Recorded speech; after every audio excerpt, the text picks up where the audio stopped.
Hi. Let's now look at assessment criteria 1.3. Assessment criteria 1.3.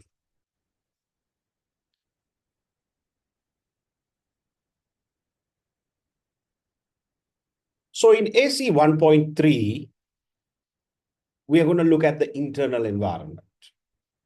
We're going to look at the internal environment and the impact on the factors in the internal environment towards an organization being responsible and practicing sustainable practices.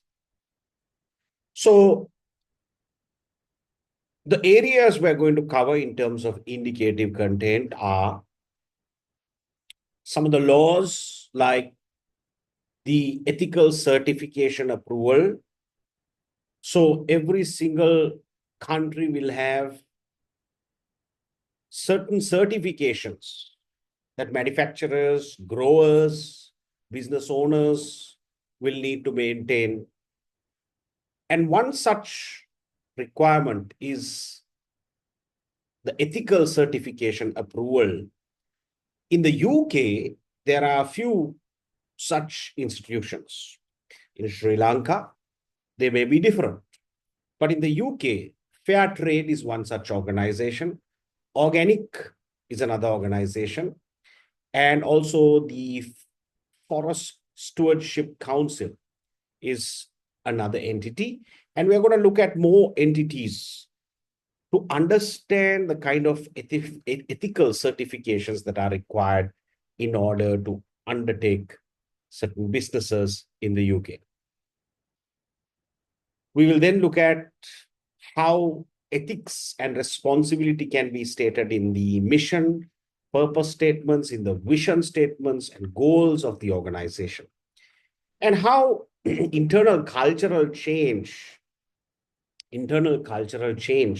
may be required for you to be a more responsible and ethical organization, employs values, and also corporates social responsibility, brand reputation. And under transparency, we are going to look at an important concept called the Green Claims Code. And finally, we're going to finish off with GDPR, which is the data protection principles which are practiced in Europe and UK. Okay, so some of these things might be new to you, so please pay attention and please make sure you watch the videos that are assigned in Google Classroom, as well as you take some short notes down so that you remember these things, which will be questioned in the final exam. So in terms of ethical certifications in the UK now, in Sri Lanka, we might have SLS, we might have different kinds of standards here, but you won't get those for your final exam. You will get the various certifications that are required in the UK because you are doing a British exam. So they might vary from country to country. In Australia, it might be different. In the Middle East, it might be different. In the West, in the States, it might be different. But what matters is what's happening in the UK in terms of the exam. So Fair Trade, guys, Fair Trade is an important organization, right? It is a product certification system where social, economic, and environmental aspects of production are certified against fair trade standards for producers and traders. So fair trade is to make sure that they follow, producers and traders follow a particular standard. And I'm going to go into some examples, right? You can Google and visit their website. I have attached a small video that you can watch as well. So fair trade basically takes care of, right, the customer, the trade, and the grower to make sure that everyone delivers what they have promised. Fair trade changes lives by changing trade. It transfers wealth back to farmers and workers, especially. in developing countries who deserve a decent income and decent work. Even in Sri Lanka, we have this problem. I don't know whether you know this, but I have experienced this firsthand because I used to work for Cargill's, for 2 years. So I know sometimes when you go and really meet the growers, when you go and really meet the person who's milking the cow, you know that they sell it at a price to a collection center. It can be a chilling center if you're selling milk, right? Daily they milk the cow and they go and give it to the closest chilling center. And the chilling center will send it to another regional center. And the regional center will put it in a large truck and send it to the factory. And that's how we get ice cream and yogurt, right? Same with vegetables. Same with vegetables. There are collection centers. There are micro collection centers, larger sorting and collection centers. So you have people who come with their gunnies, every day they will harvest their crops and come and give it. But what happens is the real grower, the person who grows the onions, the person who grows the carrots, sometimes don't get a decent income for their labor. And the intermediaries make a lot of money. The intermediaries make sometimes 300 to 400%. And then it's sold to maybe a supermarket or another company so that it will be finally sold to the customer. And that guy keeps another markup. So what they get, the real grower, the farmer, will get very little from that entire transaction. So fair trade is a leading independent global movement for trade justice. Please remember this very carefully. The leading independent global movement for trade justice, right? Especially focused on developing countries because they are being exploited by the West. They are being exploited by the big boys in their own country. And they say they are still the most recognized and trusted sustainable trading standard in many leading markets. So fair trade, please watch their video. The fair trade system monitors the buying and selling of the product until it's packaged and labeled. So if you see this fair trade logo on the products, you then know that the grower and the people who are working have got a decent wage, right? And it is transparent, and to make sure that there is trade justice. Then we look at organic certified. Now, when you manufacture or you plant your food, right, in order to harvest and so that we can eat our food, farmers may have sometimes they use pesticides, they use fertilizer, and then you have the organic farmers. You have the organic farmers who don't use any, they use natural fertilizers, right? They don't use pesticides. And it is really difficult. It is very difficult to engage in organic farming. It is very tough because your crops are not bountiful, and it is very difficult because you have to make your own fertilizer, right? So organic certifications from country to country are very, very important because everyone will claim their products to be organic. If you go to the market, you might have so many labels, everyone just printing organic. But who knows whether it's organic or not? Someone might be just buying it from the shelves and packaging it with a nice seal and saying organic. Who is looking at this? So in every country, this organic standards are very, very important. right? Organic food and farming that is governed by legal standards. It's a law in the UK. Anyone labeling their product as organic must be registered with an approved control body.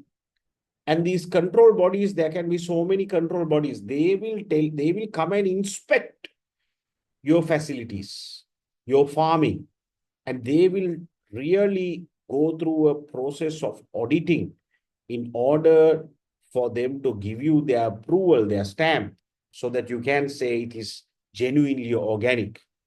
And they undergo regular inspections and ensure you meet the standards. Only then can their products legally be labeled and marketed as organic produce. So this is a very serious exercise, guys, because obviously today there are a lot of people who are out there wanting to make a quick buck. Organic industry is not a quick buck. Organic growing is very difficult. But obviously you can command a premium price because they're organic. There's no fertilizer, no pesticides, and they're truly organic. So it's really healthy vegetables or fruits. And sometimes the price of organic fruit is maybe 5 to 6 times, sometimes 10 times more than the non-organic. So if you look at the organic certifiers in the UK, here are some examples, right? These guys will need to certify it is organic. So if just someone just puts a green logo and says it's organic, right? Obviously, there might be people who are doing that, but you need to, as the consumer, look for these logos, especially in the UK, right?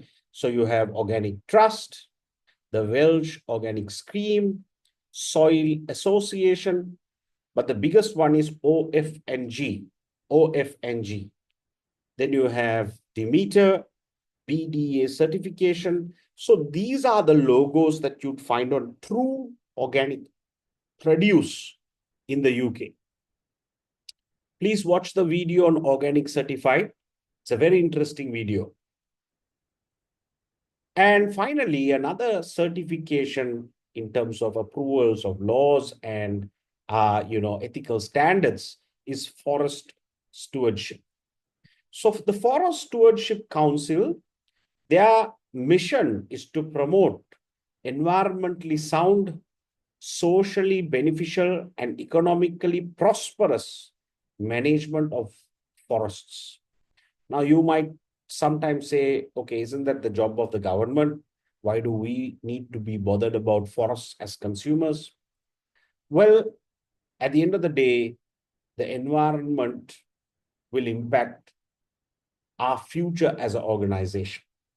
So the vision of forest stewardship is that they look through the needs for forest products without compromising the health of the world's forests for future generations. So it's a lovely idea because the fauna, the flora, and sometimes the animals, the balance of the environment is thanks to the forests. And the Forest Stewardship Council, there are a lot of people who like trees. It's a very nice hobby to learn and study about the environment. And I used to work in a company that used to take us to a jungle every year and talk to us about conservation. So we are in the boardroom sometimes as managers. We are sitting and always talking about business, but we take one weekend every year and we go to inside a forest and we talk about the environment. It's a very nice, refreshing thing to do, right? And as an organization too, you start respecting the organization because you can see that they're trying to do something in terms of educating their own staff and managers in terms of how they can contribute in conservation and preserving the forest for the future generations. So just as we depend on forests, forest depends on us. At the Forest Stewardship Council, we unite individuals, businesses, governments, NGOs under one common goal, and that is protecting healthy, resilient forests for all forever. So it's a nice reputation building story. It is a nice association a company can have. The Forest Council Management Certification.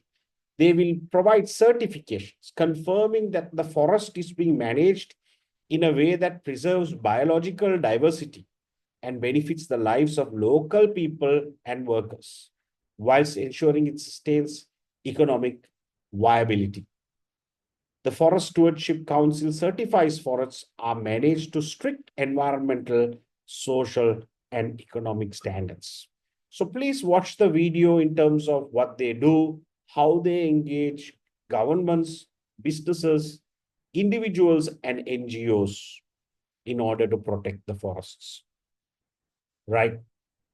We sort of spoke about this during our first assessment criteria. And it is true. You have many companies who have the social stance clearly mentioned in their vision or mission statements. One such example with a responsible environmental story is Ben and Jerry's. And you can see they talk about human rights and dignity. They talk about social and economic justice, but also they talk about the environment protection, restoration, and regeneration. So companies can use this. And in order to strengthen their sustainability credentials, they will partner with companies like the Forest Stewardship Council. And if you are in the industry of manufacturing, you obviously manufacturing food, then you'll obviously, if you're a grower, you look through how you can get certified for organics. And also another important certification is Fair Trade, which is a global body. Now, these are some examples. These are some examples. One such company that also thrives on being ethical, being fair, protecting the environment is the Body Shop. Anita Roddick was the founder of the Body Shop. She's no more. She passed on. But the principles still live on. You can see the Body Shop's values. You can see the Body Shop's values. Take a minute to look at their values. This brand is built on their values. They are against animal testing, strictly against animal testing, because in this industry, people test on animals first. People test their various, whatever they apply on their faces or lip balms or hands or whatever, they all apply it on animals first. So they are 100% against animal testing because they use natural ingredients and also source them ethically. We are different because of our values. Our values have always been at the heart of our business. In fact, they're at the heart of everything we do. So you can see community fair trade, giving a fair wage to their sourcing partners. And the campaigns that they run against animal testing, they also have values such as protecting the planet, defending human rights, activating self-esteem, and supporting community fair trade. So the Body Shop is a truly inspiring company that has built a legacy on ethical marketing. We can be proud of this company in Sri Lanka as one of the best case studies in Sri Lanka. They manufactured what we call the ethical bra some time ago, and they took it to the world. And they partnered the government of Sri Lanka. All the apparel bodies got together and they launched a global campaign called Garments Without Guilt. And therefore, many, many years ago, about 10 years ago, 10 to 15 years ago, Garments Without Guilt was a very, very successful campaign. And our apparel industry started to boom, right? Because of companies like this that really genuinely made that change. So you can see even today, MAS has a commitment to inspire sustainable change, and they have a 2025 goal. So you can see in terms of products, what they're doing. They talk about sustainability, sourcing sustainably, innovating, ensuring that they practice a circular and a regenerative concept towards manufacturing. They also take care of their staff. They're one of the companies that are very good at that in terms of empowering women. MAS is one of the largest employers. Probably after the army in Sri Lanka, which is probably the largest Sri Lankan employer, MAS is probably the second largest employer. And mostly they are women. And sometimes you have, mothers, young mothers, and they have different needs. They can't give up their job just because they get pregnant or even they have a child. So they have, in their facilities, they have a lot of facilities for women and young mothers so that they can take care of their kids whilst concentrating on their jobs as well. Meaningful employment, empowering women, world-class workspaces, thriving communities. And I have actually shared some videos on all these exercises. Please watch the videos and internalize this brand. And then there's a lot of activities that the brand, the company does towards sustainability and the environment. Our planet changed for good. Our planet changed for good.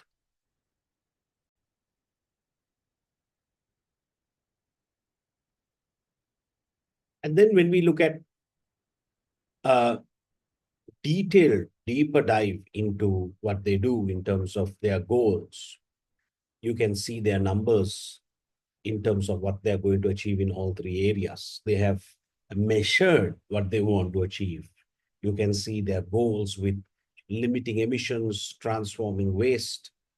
You can see their goals with regards to 50% revenue generated through sustainable products by 2025, and a detailed action plan as to how they are going to achieve their goals by this great company, MAS. Courage is courage. That's what they say. All right. So investigate this. It's a great case study. The MAS plan for change, our commitment to inspire sustainable change for 2025. We don't need to look at only UK examples to understand responsibility, ethics, and sustainability. Here's a great case study. We have a great Sri Lankan company that we can learn from. So in terms of creating a purpose, a culture that is driven for CSR, so there can be a step-by-step approach that one undertakes. And according to the book by Carlville, Sustainable Marketing, which we discussed in the first assessment criteria, they say that research has been undertaken from IO sustainability, compared CSR programs within organizations against the rest of the company's operations. The study found that a winning CSR strategy, right, is one. So if you want to implement the solid CSR strategy in an organization, it has four areas. Number one, this is very important, right? A company's identified areas of social impact must fit with their core strategy. So if you find a fit between business strategy and your social impact, if you can find this fit, that is when CSR will work well, right? Then the company must make a commitment to dedicating resources. Without dedicating resources, you won't be able to achieve your goals with regards to social responsibility. So you might need people, you might need budgets, and a clear action plan, KPIs, measurable key performance indicators.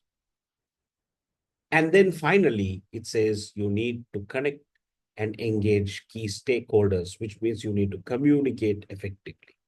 So it's a 4-step plan as to how CSR can excel and work well in an organization. And it is so true. It is so true. You can't do it in isolation. You need to ensure that it is in line with your business strategy, allocate resources, have senior management commitment, top commitment, establish KPIs and measure what you're going to do. And finally, your communication must be spot on. So corporate social responsibility in terms of a definition is the idea that a business has a responsibility to the society that exists around it. So Harvard Business School case study on sustainability talks about some of the merits. What does CSR bring about? It drives internal innovation, improves environmental risk, attracts like-minded employees. So you can see there are many benefits of practicing CSR in an organization. I want to talk to you about a few examples there. We spoke about the MAS example. Here's an international example that talks about what they do in terms of social responsibility, environment, not environment, but societal responsibility. And especially in Africa, you can see the UNICEF Pampers ad that talks about one pack, one life-saving vaccine, right, against newborn tetanus. So again, you can embrace a cause. This is a cause embraced by this company, P&G, that markets Pampers together with a global organization, UNICEF.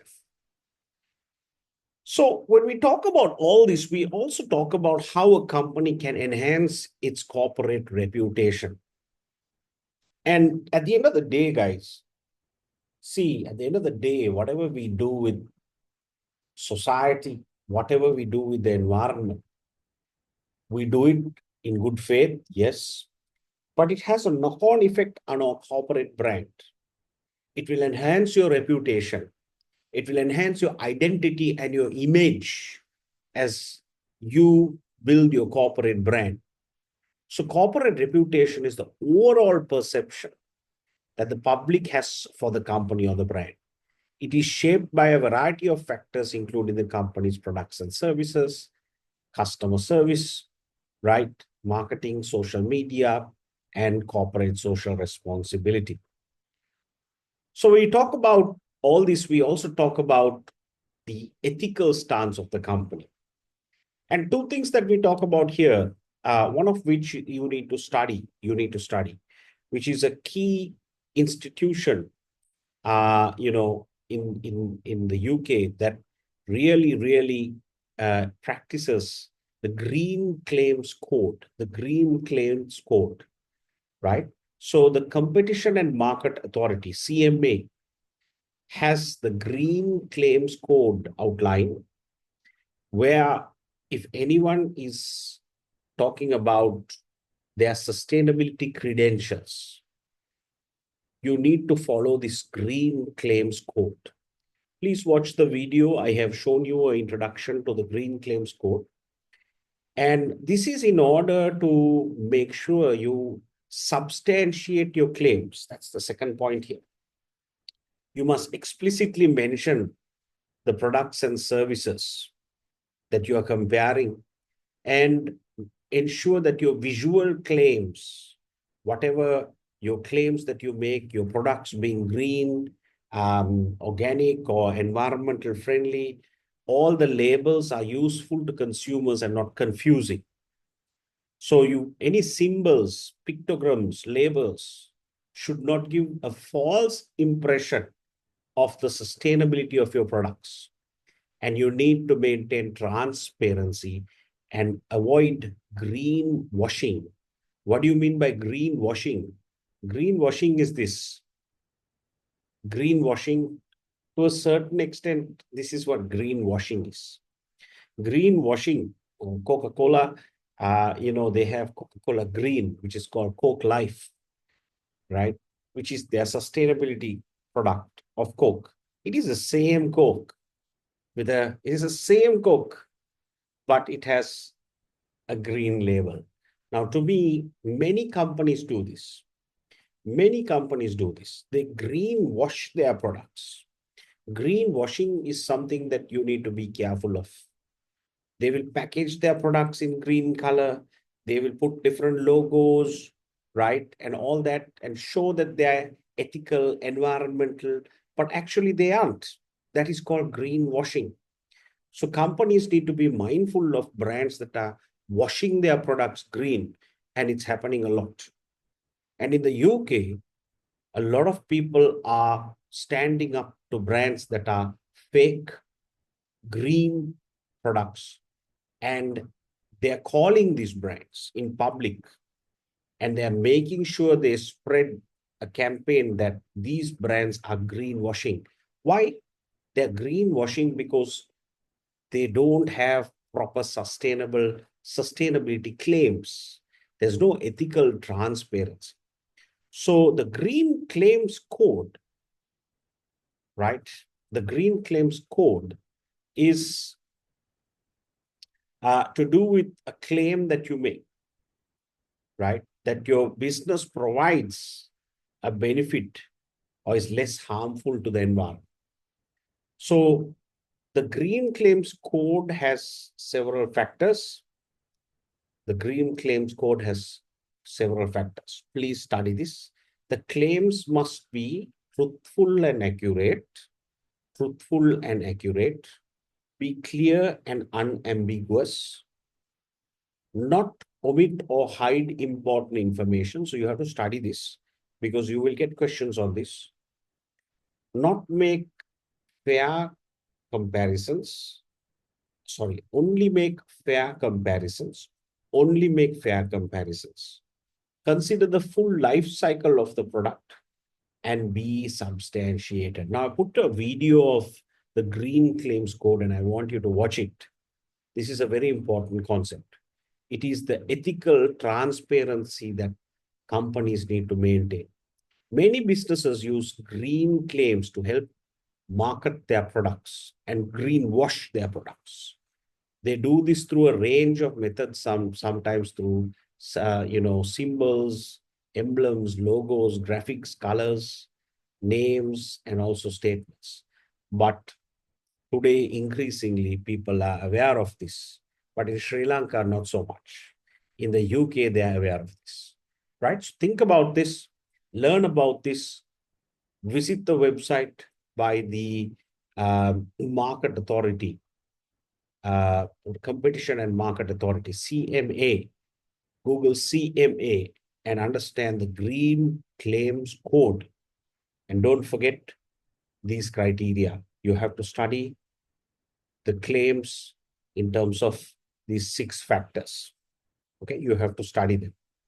And that leads us into an ethical marketing mix. Ethical marketing mix. We know the marketing mix: product, price, place, and promotion. But if you are to really look at all your products and services through an ethical lens, then you will need to practice some of these factors, right? So in terms of, you can see promotion, if you are practicing the highest standards of ethics, you will avoid false or misleading advertising, use manipulative or deceptive promotions tactics, authority of accepting bribes, right? Then with regards to pricing, price fixing with competitors, with distributors, predatory pricing, failing to disclose the full price, product, failing to disclose risks associated with the product. There are many companies who do this. There are many companies who are guilty of these ethics, violating these ethics. Distribution, failing to live up to the rights and responsibilities associated with supply chain member roles. Manipulating product availability happens a lot in Sri Lanka, especially in the rice market. sometimes the eggs, no, using coercion to force other intermediaries to behave in a certain way. So you can see the ethical issues in marketing through the lens of the marketing mix. And there are 4 ways here that we talk about to classify marketing decisions according to ethical and legal relationships. Ethical and legal relationships. So this is a bit of a area that one can look at what is ethical and what is legal, right? Mm, ethics can change from one person to the other, but the law is the law. So if it's ethical and legal, right, all good. If it's unethical and illegal, then there is a problem. Right? If it's ethical but legal, ethical but illegal, ethical but illegal also is a problem, right? If it's unethical but legal, that is also a problem, right? So these are the gray areas. Can you see? These are the gray areas. These are the gray areas. You might say it's ethical, but it's illegal. It's unethical, but it's legal. So our job is to make sure to be in this quadrant, ethical and legal. You be above board with what you do, your practices as an organization, right? So when we talk about sustainability, guys, there are so many topics. And we've sort of tried to capture this in this word cloud here. So sustainability is something that you can achieve, in terms of so many actions that you undertake within the organization. And there are so many things interconnected to sustainability. And in this course, throughout this subject, we are going to look at some of these terms from the Paris Climate Agreement, the UN Sustainability Development Goals. Then with regards to the whole climate change, we have net zero, carbon offsetting, carbon neutrality, deforestation, recycling. We have regeneration. Then when we come to this area in terms of accountability, there are again so many metrics and reporting standards from GRI, ESG, SASB, and SRI. Those are reporting standards and metrics. So there are so many interconnected topics, including greenwashing right there at the bottom, fake news. Then you have NGOs, trusts, regulation. So many things that are interconnected. This is why this topic is a complex topic. Sustainability is a complex topic, right? I spoke about greenwashing. We need to avoid greenwashing at all costs. So I've given you a definition here as well. Here are some of the misleading logos. Can you see the misleading logos? This is clearly greenwashing your products. Many Sri Lankan companies use this kind of thing. But in the UK, you have to use these trustworthy certifications. We spoke about fair trade, right? We spoke about some of these examples. So you have to use trustworthy sources who will audit and ensure you're not greenwashing your products and services.